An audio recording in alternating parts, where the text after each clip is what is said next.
I might not look like much of a goth, but I do still enjoy listening to some gothic music from time to time. In this video, I'm taking a look at the tune All We Ever Wanted Was Everything by Bauhaus. And perhaps this is a slightly obscure song choice, but I think if you are a fan of arty, gothic, post-punk, you will probably know this tune. It's a bit of a classic. It's one of my favourite Bauhaus tunes. I'm going to begin by playing a snippet of it for you, and then I will take you through how it's played. And the good news is it's pretty easy to play.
Now, Bauhaus formed in the late 70s in Northampton, and they put out a series of great albums in the early 80s, I think 4 albums. Of course, they recorded the Bela Lugosi's Dead single as well. I think that was the first thing they put out. I did a video on that a while back, which you'll be able to find elsewhere on this YouTube channel. Then they split up. I think they reformed in the 2000s at some point and put out a comeback album as well. And their music is usually described as gothic or goth rock, which I think is fair enough, but maybe it does them a little bit of a disservice just to pigeonhole them like that. And I think at their best, their music can stand alongside people like David Bowie and Roxy Music. And this song is a largely acoustic track. I think there's a little bit of electric guitar somewhere in the background. I'm thinking that the acoustic guitar on this one was played by the singer Peter Murphy rather than Daniel Ash, who was the kind of main guitar player in Bauhaus. I don't know that for sure. If any of you know for sure who played what on this track, then do let me know. And I was wondering whether there was quite enough here in guitar terms for this to make for a satisfying and interesting YouTube guitar tutorial, but I think there probably is. I mean, yes, it's quite a basic, straightforward guitar part, but I think it's an interesting one.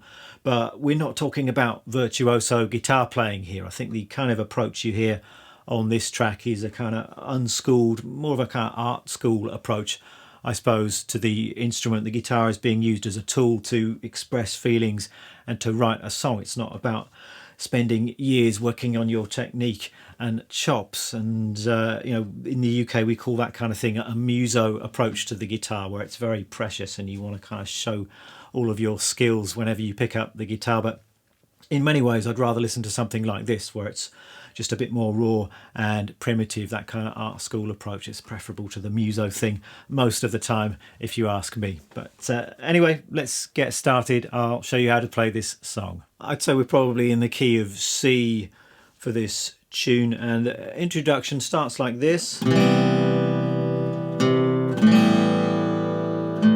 So we've got this chord here, C major 7 chord. So you can think a normal C chord, lift up your first finger. That's a C major 7, strumming that chord. I'm just strumming it as far as the second string. I'm not really hearing the top string on this one, so just see if you can just stop your pick before it arrives at the top string. And also might be helpful to keep the low E string muted. We're not playing that string, so I generally just have my thumb coming around the top of the neck, just touching that string very lightly to muffle it. So strumming that chord, then just playing the 5th string on its own, and then we go to this chord. So this is just the C major 7, lift up your 3rd finger so you've got the open 5th string. So it's a nice 1-finger chord. Not exactly sure what I would call that chord. It's an A7 sus2 perhaps, if you want to give it a name. We're strumming that chord and then picking the 5th string on its own again. Then this chord, which is a really cool slightly dissonant sound, we're just moving up to the 3rd fret on the 4th string. So it's open, 3, open and open, and then picking that 4th string on it. So I'm not quite sure what that chord is called, but it sounds cool. Doesn't particularly matter what its name is. And then we're going back to the previous chord, and then we're going round again. So C major 7, and then this A whatever it is, and ending on this beautiful sounding chord. That's the introduction. We're just pausing there, holding that final chord before going into the next riff. And that next riff goes like this.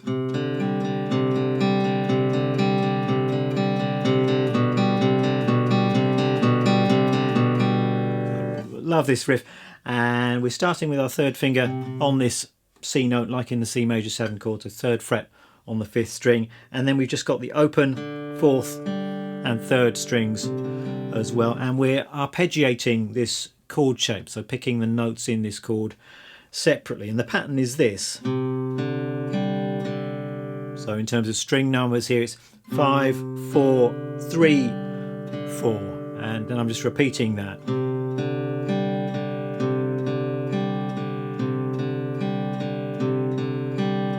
Steady 8th note rhythm, 1 and 2 and 3 and 4 and this is probably the trickiest bit of the song, to play this riff cleanly and accurately. It is played pretty accurately on the recording, so if you've not been playing for long you might not have the pick control that you need to pick out all of those notes cleanly. So just start slowly.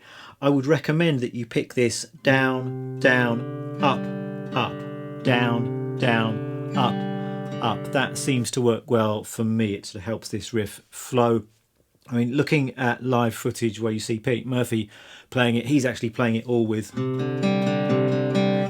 downstrokes, which I wouldn't particularly recommend unless you're Pete Murphy, in which case it's absolutely fine. I would strongly suggest down, down, up, up. So give that a go. I mean, ultimately, I suppose there are no rules when it comes to picking. If it sounds good, if it feels relaxed, then just go with whatever you want here. So we've got 2 bars worth of that, and then we've got this.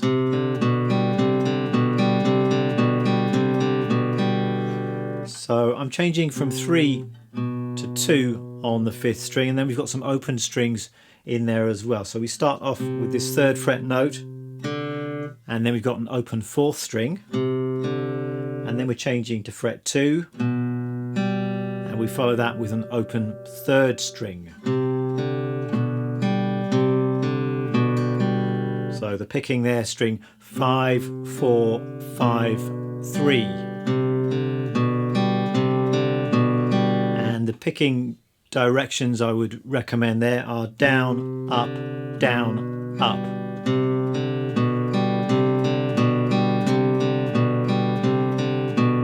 And then if we put that together with the first half of the riff, we have this. And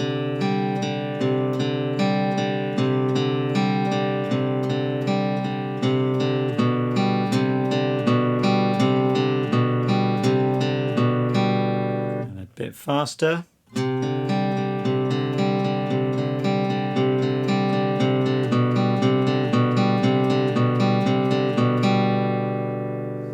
Really cool riff, that one. Actually a really good picking exercise as well, if you are looking for exercises to help you work on your picking, particularly this kind of arpeggio picking. That's a great riff to work into your practice routine. Next we have this riff.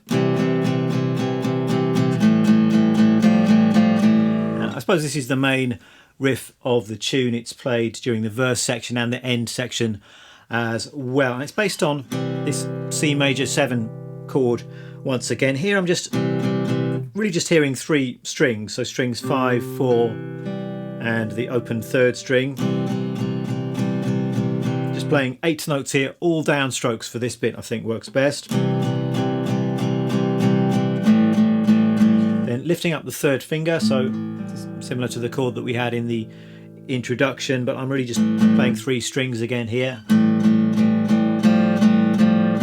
Then we've got a little variation, starting off with this chord shape, but then I'm going from 3 to 2 on the 4th string, so just putting my 3rd finger down, lifting it up, and then again, so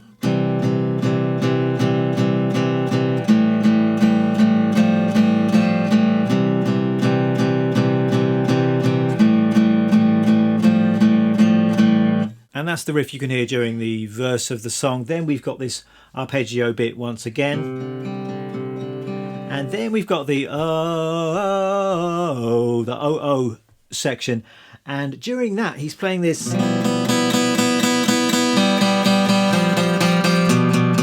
I think this is a really cool part. It's just based on this one dissonant chord, and then he's picking out various notes from this chord. The chord is this one.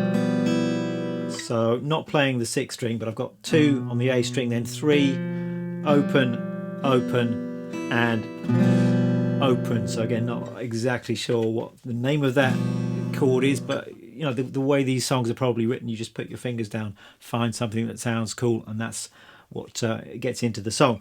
So the way to approach this section, I think it sounds like to me like he's starting off on the higher bit of the chord and then gradually working his way down. So we're starting on just the top 2 strings and then onto the next 2 strings and then moving down again until you reach strings 4 and 5, and you've got this lovely dissonant tritone sound. I mean, it doesn't have to be quite that accurate, but if you think in terms of string pairs, that seems to work for me.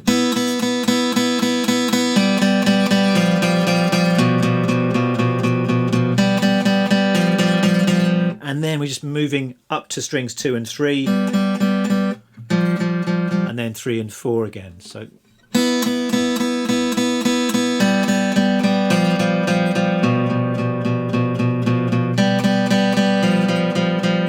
then it repeats.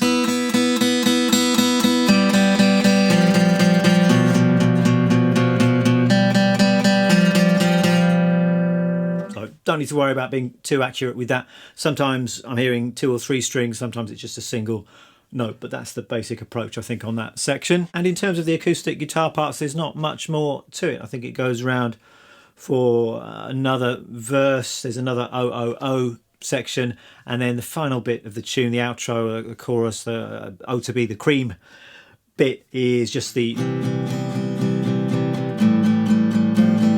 that main riff played over and over till the end of the tune. So those are the acoustic parts. I think I'm just at the very end of the song, you can actually hear, just going back to some of the introduction chords. As far as the electric guitar parts go, there's clearly some electric guitar on the tune, but it's really hard to figure out exactly what's going on. What I would do, I think, is just play maybe some bar chords.